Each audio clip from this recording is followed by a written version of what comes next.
비록 저자는 알 수 없지만 1350년에서 1390년 사이 영국에서 쓰인 무지의 구름이라는 책이 있습니다. 이 책은 우리 기독교인의 영적인 생활에 대한 고전 중에서도 명작으로 손꼽히는 작품입니다. 이 책에 재밌는 말이 있는데, 읽고 도움이 될 거라고 판단되는 사람이 아니라면 부디 아무에게나 이 책을 권하지 말아달라고 하는 부탁의 글이 있습니다. 제가 그럼 이 책을 지금 이야기하는 것은 우리 성도님들이 이 책에 대한 이야기를 듣고 도움이 되실 거라고 생각하기 때문이죠. 구체적으로 아첨하는 사람이나 말만 많이 하는 사람, 자기 자신이나 다른 사람을 헐뜯는 사람, 소문을 내는 사람, 트집을 잡거나 실없는 이야기를 하는 사람, 그리고 단순한 호기심으로만 접근하는 사람은 이 책을 읽지 않았으면 좋겠다, 그렇게 말합니다. 왜냐하면 하나님을 섬기는 삶, 우리 영적인 삶은 일주일에 한 번 그냥 연습 모임 하듯이 이렇게 모이는 것이 아니라 우리 실제 생활 속에서 훈련되고 적용되고 내가 하나님 믿는 사람으로 살겠다고 하는 어떤 그 결단과 의지가 실제 생활 속에서 있어야 한다는 겁니다. 근데 이제 이 책의 내용인데, 이 책의 내용은 무엇이 하나님인가? 어떤 것이 하나님의 뜻인가? 하나님은 어떤 분이신가? 이렇게 접근하는 게 아니고 반대로 접근합니다. 무엇이 하나님이 아닌가? 무엇이 하나님의 뜻이 아닌가? 무엇이 하나님의 말씀이 아닌가? 그러니까 이렇게 아닌가라고 이 부정의 방법으로 말하는 것이 좀 더 믿을만하다고 강조하는 영성입니다. 이거다가 아니고 이건 아니다라고 말하는 게 좀 더 믿을만하다는 거예요. 하나님에 대해서 말할 때. 그래서 우리가 이런 영성 훈련을 통해서 이 책 제목처럼 하나님의 참된 모습을 가리는 무지의 구름을 뚫고, 이 제목이 어디서 나왔냐면은 모세가 호렙산에 올라갔을 때 하나님 앞에 있을 때 하나님과 모세 사이에 구름이 있었어요. 그래서 이스라엘 백성과 하나님 사이에 그들이 감히 하나님께 접근하지 못하도록 하나님이 구름으로 빽빽이 둘러싸여 계셨다 하는 거기에서 유래된 것인데, 그래서 우리가 이 영성 훈련을 하면은 무엇이 하나님이 아닌가를 자꾸 우리가 또 묵상하고 또 어떤 지식으로 어떤 기도로 영적인 깨달음으로 쌓아가다 보면은 이 구름을 뚫고 하나님과 가까이 하는 이 은총에 도달하게 된다. 그래서 이런 훈련을 하기 위해서 가장 먼저 필요한 것이 있는데, 그게 뭐냐면 하나님에 대해서 내가 알고 있다고 생각하는 것이, 하나님에 대해서 내가 알고 있다고 생각하는 것이 사실은 잘 모르는 것이라는 어떤 가능성을 인정하는 겁니다. 나는 하나님에 대해서 잘 모른다, 인정하고 시작해야 된다는 거죠. 왜 사람이 안다고 생각하면은 뭐 더 노력을 안 하는 것이 있지 않습니까? 좀 잘한다고 생각하면은 관계도 좀 소홀히 하는 게 있지 않습니까? 그래서 우리는 하나님을 잘 모른다고 인정하는 것이 하나님 앞에서 우리를 더 겸손하게 하고 실질적으로는 하나님께 더 가까이 이끌어주는 영적인 인도자 역할을 한다는 겁니다. 나는 기도를 잘 못합니다. 이런 마음을 가지면 우리가 기도를 또 훈련하게 되고 또 더 성숙하게 될 가능성이 있지만 나는 잘한다 생각하면은 오히려 퇴보한다는 거죠. 그래서 심리학자들도 이런 현상이 있다고 했습니다. 사람 속에는 이런 현상이 있는데 이름까지 붙였어요. 더닝크루거 현상이라 그랬습니다. 더닝크루거 효과라. 유능한 사람들은 자기 능력을 제대로 본다는 거예요. 그게 유능하다는 거예요. 자기 능력을 제대로 파악하는 사람이 유능한 사람이에요. 그래서 겸손할 줄 안다는 거죠. 반면에 덜 유능한 사람은 자기 능력을 제대로 파악하지 못할 뿐만 아니라 과대평가하는 경향이 있다는 거예요. 그래서 겸손한 사람은 자식의 한계를 안다는 것이고 자기를 과대평가하는 사람은 자기의 무능함을 파악할 만큼 지식이 없다는 거예요. 다 아는 듯하고 다 똑똑한데 그게 과대평가된 것이고 실제로 자기가 모르는 것에 대해서 모른다는 거예요. 이것이 덜 유능한 사람이에요. 근데 눈에 보이는 바이러스도 우리가 올바른 지식이 있으면 바르게 대처할 수 있지 않습니까? 우리가 대처를 잘하고 있지요. 근데 질병뿐만 아니고 신앙생활 하는데도 하나님에 대해서 올바른 지식이 있어야 됩니다. 하나님에 대해서 올바른 지식이 없으면 자기와 공동체를 잘못된 길로 이끌어갈 수밖에 없습니다. 지도자들이 중요한 거예요. 그런데 본문의 말씀을 보면 하나님에 대해서 무지한 사람, 자기를 과대평가하고 있는 사람이 이야기가 나오고 있는데 바로 그는 애굽이라고 하는 대제국을 다스리는 왕입니다. 안타깝게도 이 바로 왕은 하나님의 존재를 몰랐습니다. 하나님의 말씀을 몰랐고 하나님의 뜻을 몰랐습니다.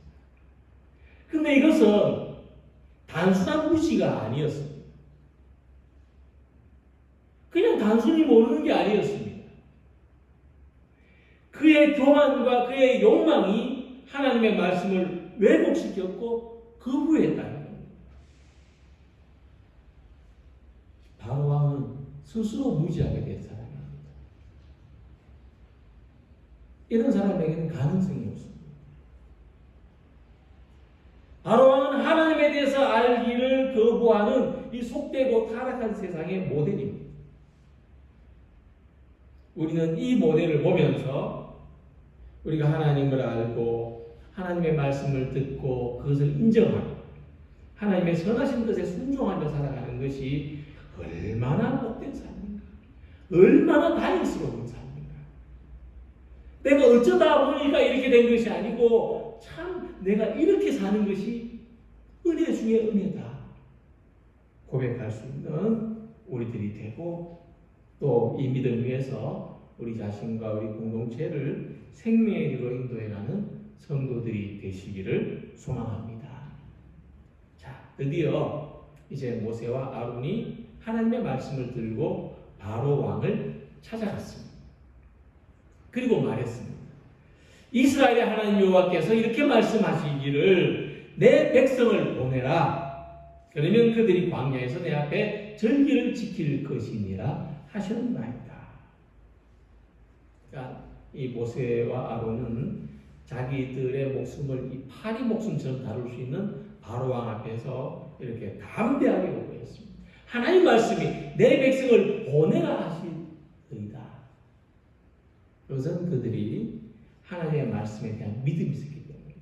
이 말씀이 내가 하는 말이 아니고 하나님의 말씀이라는 그 믿음이 있었기 때문에 이렇게 담대한 말을 할 수가 있었던 거죠. 그저 바로 왕이 이렇게 응대합니다. 여호와가 누구기에 내가 그의 목소리를 듣고 이스라엘을 보내겠느냐? 나는 여호와를 알지 못하니 이스라엘을 보내지 아니하리라. 나는 여호와를 몰라.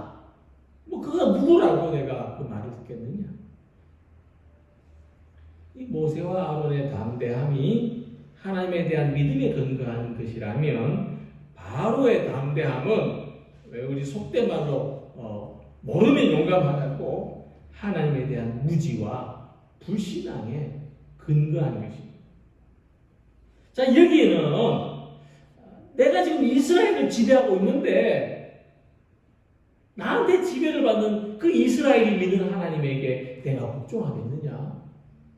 내가 한 수위인데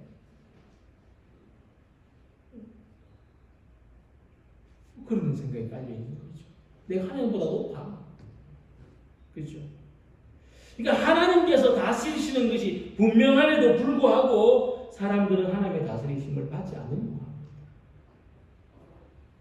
그것은 하나님을 인정하지 않으려는 것으로 나타납니다. 그러니까 하나님에 대한 무지의 가장 첫 단계는 하나님을 인정하려고 하지 않는 겁니다. 그래서 거부하는 거예요. 바울은 로마서 1장에서 하나님에 대해서 무지한 사람들의 모습을 정확하게 묘사했습니다. 1장 20절에서 하나님의 영원하신 능력과 신성이 그가 만드신 만물에 분명히 보여 알려졌으므로 핑계하지 못할지니라. 우리가 하나님 만드신 만물을 자세히 살펴보면은 하나님이 계신 것을 모른다고 핑계할 수 없다.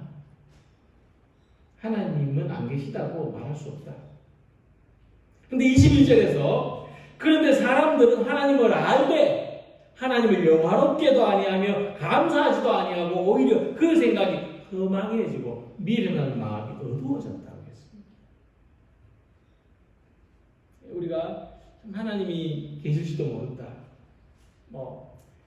제가 어떤 가수의 그 노래 가사처럼 테스형 천국은 있던가요? 이렇게 어떤 영원한 생명, 어떤 천국에 대한 어떤 우리의 동경이 생겨나 할지라도 금방 지워버리고 금방 잊어버리고 거기에 안 붙잡히려고 내가 쓸데없는 생각을 한다. 이런 게 사람들이라는 거예요. 그래서 스스로 무지해진 거예요. 사람들은 몰라서가 아니고 인정하지 않기 때문에 무지해지는 거예요. 애굽의 왕도 하나님을 몰랐다고 할 수 없습니다. 근데 바로 왕은 이스라엘 백성들이 섬기는 하나님을 인정하려고 하지 않았기 때문에 하나님에 대해서 스스로 무지한 사람이 된 것입니다. 여호와가 누구이기에 내가 그의 목소리를 듣고 이스라엘을 보내겠느냐. 그는 하나님의 말씀을 듣고 따르는 것보다도 자기 생각, 자기 욕심에서 나오는 자기 생각을 더 의지하려고 했기 때문에 하나님에 대해서 무지한 사람이 된 것이고 하나님에 대해서 무지한 쪽이 내가 살기 낫다. 그 길을 선택한 것입니다. 그래서 하나님에 대해서 무지한 사람은 하나님의 말씀을 흩은 소리로밖에 여기지 않습니다. 상황에 맞지 않고 내 생각에 맞지 않는 흩은 소리. 그러나 옛부터 사람들은 인생의 문제를 자기 지식이나 자기 경험이나 자기 생각으로 해결하지 못해왔습니다. 우리의 문제는 하나님의 말씀으로, 하나님의 세미한 음성으로, 때로는 우리처럼 나를 깨뜨리는 말씀으로 해결될 수 있는 것이지 내 안에 그 해결 방법이 없다는 겁니다. 그러니까 사람한테 자기 생각이 없을 수는 없는데 하나님의 말씀으로 자기 생각을 바르게 잡는다면 복되게 살아갈 수 있는 것입니다. 바로 그것이 하나님을 인정하는 것이고 하나님의 말씀을 인정하는 것입니다. 오늘도 말씀을 통해서 하나님을 알고 범사에 하나님을 인정하는 성도들이 되시기를 바랍니다. 너는 마음을 다하여 여호와를 신뢰하고 내 명철을 의지하지 말라. 너는 범사에 그를 인정하고 그리하면 내 길을 지도하시리라고 했습니다. 오늘 우리 삶에서 만나는 모든 일 속에 하나님이 계신 것을 믿음으로 인정하고 말씀으로 새로워지는 저와 여러분들이 되시기를 소망합니다.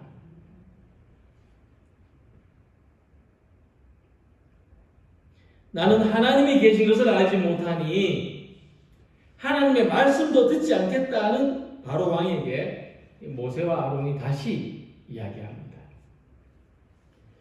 우리 히브리인들의 하나님이 우리에게 나타나셨은즉 우리가 광야로 사흘 길쯤 가서 우리 하나님 여호와께 제사를 드리려 하오니 가도록 허락하소서. 하나님이 나타나셨단 말입니다. 그래서 우리가 그 하나님께 제사를 드려 광야에 사흘길만 갔다 오도록 허락해 주십시오. 일종의 어떤 특별한 휴가를 좀 주십시오. 그자 바로는 이렇게 응수합니다. 모세와 아론아, 너희가 어찌하여 백성의 노역을 쉬게 하였느냐? 가서 너희의 노역이나 하라. 너희들 왜 일 안 하고 너희들 놀고 있냐? 가서 너희도 일해라. 그 말이죠. 그러니까 바로 왕이 하나님의 말씀을 듣지 않겠다고 했던 속셈은 뭐냐면 이스라엘 백성의 노동이 애굽 나라에 이익이 됐다는 거죠. 그 또한 바로 왕에게 이익이 되는 일이었어요. 그러니까 왕은 자기 이익을 포기하면서까지 하나님 말씀에 따르고 싶지 않다는 거예요. 3일간 놀려주고 싶지 않다는 거죠.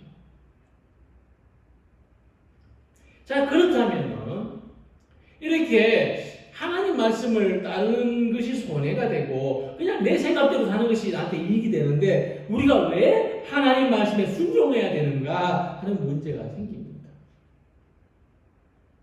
그렇겠죠. 그러니까 하나님을 섬기는 신앙생활을 한다고 하지만 의무감에 매여서 힘겨워. 자기 만족도에 따라서 적당히 타협하고 살아가고 혹은 뭐 지옥에 갈까봐 두려워서 하나님과 교회를 떠나지 못하고 신앙생활을 즐겁게 하지 못하는 이유는 하나님을 오해하고 있기 때문이다 하는 것입니다. 우리가 하나님을 섬기는 삶에 대해서 질문과 대답을 주는 것이 있는데 웨스터민스트 소요리 문답이라고 하는 것입니다. 여기 보면 첫 번째 등장하는 질문과 대답에 사람의 제일 되는 목적을 묻습니다. 사람의 제일 되는 목적이 무엇이냐? 그 대답은 하나님을 영화롭게 하고 영원토록 그분을 즐거워하는 것이라고 했습니다. 그러니까 하나님을 즐거워하는 것이 하나님 말씀에 순종하는 이유라고 하는 것입니다. 그러니까 뭐 우리가 익히 들어온 대로 하나님 말씀에 순종하면 이런 복을 받고 저렇게 잘 되고 이런 것을 떠나서 어떤 결과론적인 것을 떠나서 하나님 말씀에 순종하는 그 자체가 즐거움이라는 거예요. 즐거움이 되는 일이라는 것입니다. 그러니까 하나님 말씀에 순종하는 삶에는 즐거움이 있지만 하나님 말씀에 순종하지 않는 삶에는 즐거움이 없다. 오늘 우리의 삶의 즐거움을 어디서 찾느냐? 하나님 말씀을 순종하는 데서 찾고 그것이 인생의 사람의 본분이다라고 하는 것입니다. 예수님은 마태복음 21장 8절 아래서 비유로 말씀하셨습니다. 어떤 사람에게 두 아들이 있었습니다. 맏아들에게 오늘 가서 포도밭에 일을 좀 해라. 그랬더니 예 하고는 하지 않았어요. 친구들하고 놀러 갔는지 다른 볼일을 보러 갔는지. 둘째 아들에게 가서 똑같은 말을 했는데 둘째 아들은 싫습니다 라고 했어요. 근데 가만 생각해보니까 자기가 하면 안 될 것 같고 그렇죠? 또 아버지한테 싫다고 했고 뉘우쳐졌어요. 아내 잘못했구나. 그리고 뉘우치고는 가서 일했어요. 아버지 말대로. 자, 여기서 큰아들은 의무감으로 아버지 말씀에 순종하겠다고 했지만 결국 순종하지 않았습니다. 근데 둘째 아들은 아버지의 순종하는 대신 그냥 내가 하고 싶은 대로 사는 게 더 좋겠다고 생각했지만 결국 내가 원하는 대로 해보니까 죄책감이 생기고 즐겁지 않았던 거죠. 그래서 순종하는 즐거움을 선택했습니다. 놀라운 것은 이 비유가 가리키는 대상입니다. 예라고 대답하고 순종하지 않은 큰아들은 대제사장과 유대 원로들, 곧 유대교 지도자들입니다. 싫어요하고 아버지 말씀에 불순종한 둘째 아들은, 아버지 말씀에 싫어했지만 나중에 순종했던 둘째 아들은 이 세리와 창녀들, 죄인이라고 불리는 사람들이었다고 하는 것입니다. 이제 뭘 이야기하냐면은 하나님께 순종하는 것이 자기 자유나 자기 권리를 구속당하는 것처럼 보이지만 결국 그것이 진정한 기쁨이 된다는 거예요. 그 시대의 죄인들은 지 마음대로 사는 사람, 율법도 안 지키고. 그런데 이런 사람들이 결국에는 하나님께로 순종한다는 것은 여기에 기쁨이 있다는 거죠. 여기에 기쁨이 있구나. 여기에 즐거움이 있구나. 그래서 오늘 우리는 이 순종의 즐거움을 발견하는 사람들이 되기를 원합니다. 바로왕이 하나님 말씀에 순종한다는 것은 우리가 생각해도 가능하지 않은 일입니다. 왜 그럴까? 로마서 8장 7절에 말씀했습니다. 육신의 생각은 하나님과 원수가 되나니 이는 하나님의 법에 굴복하지 아니할 뿐 아니라 할 수도 없습니다. 우리가 이 말씀에서 할 수도 없다는 대목을 주목해야 되겠습니다. 그러니까 자기 생각대로 사는 것이 즐거운 사람, 자기 뜻대로 되는 데서 만족 얻는 사람은 절대로 순종하는 즐거움을 알 수 없습니다. 할 수 없습니다. 오직 하나님의 뜻에 따르는 것이 즐거운 사람, 하나님의 뜻이 이루어지는 데서 만족을 얻는 사람, 거기서 즐거워하는 사람이 되시기 바랍니다. 삶의 중심을 옮겨서 순종하는 즐거움으로 살아가는 우리 모두가 되시기를 소망합니다. 그리고 모세와 아론이 물러간 후에 이제 바로왕의 반응입니다. 이스라엘 백성의 노역을 담당하는 관리들을 소집했습니다. 그리고 두 가지를 지시하는데, 첫 번째는 노동의 강도를 더 높이라, 더 혹독하게 일을 시켜서 딴 생각 못하게 해라. 우리 군대 말로 뺑뺑이 돌리라. 뺑뺑이 돌려서 딴 생각 못하게 해라. 너희는 백성에게 다시는 벽돌에 쓸 짚을 전과같이 주지 말고 그들이 스스로 주워서 하게. 또 그들이 전에 만든 벽돌 수효대로 만들게 하고 감하지 마라. 일을 두 배로 시키지만은 생산량을 똑같이 하라. 두 번째로 지시한 것은 이스라엘 백성들로 하여금 모세와 아론이 하는 말 못 듣게 해라. 모세와 아론이 하는 말은 거짓말이라고 소문을 내라. 그들이 게으름으로 소리질러 이르기를 우리가 가서 하나님께 제사를 드리자 하나니 그 사람들의 노동을 무겁게 함으로 수고롭게 하여 그들로 거짓말 듣지 않게 하라. 하나님이 계시다는 것을 알죠. 하나님의 말씀을 들었죠. 그런 바로왕이 하나님을 부정할 수 있는 방법이 뭐가 있을까요? 그것은 하나님 말씀을 왜곡하는 것밖에 없습니다. 그러니까 하나님을 전혀 모르는 것은 영적으로 무지하는 겁니다. 근데 하나님과 하나님 말씀을 알지만 모르는 척 하는 것은 왜곡하는 겁니다. 근데 영적으로 무지한 것은 하나님으로부터 불쌍히 여김을 받을 수 있습니다. 몰라서 그래요. 알지만 왜곡하는 것은 성령을 배반하는 죄와 같습니다. 알고도 행치 않는 것은 나쁘다는 거예요. 그래서 두려운 것은 만약 우리가 이 둘 가운데서 어떤 잘못을 범한다면 이 둘 중에서 우리가 어느 쪽에 더 가까울까요? 알지만 왜곡하는 쪽에 더 가깝다는 거예요. 알지만 내 편한 대로 하는 쪽에 더 가깝다는 거죠. 알지만 하지 않는 쪽에 더 가깝다는 것입니다. 만약 하나님께서 우리들에게 내 백성을 보내라고 하신다면 우리 뭐라고 말할 수 있을까요? 난 못 들었습니다. 난 잘 몰랐습니다. 나는 이게 하나님께서 생각합니다. 이렇게 왜곡하는 겁니다. 이것이 하나님 믿는 사람들이 쉽게 저지를 수 있는 잘못입니다. 자기 욕심에 따라서, 자기의 가치관이나 판단에 따라서 하나님 말씀을 왜곡하는 것입니다.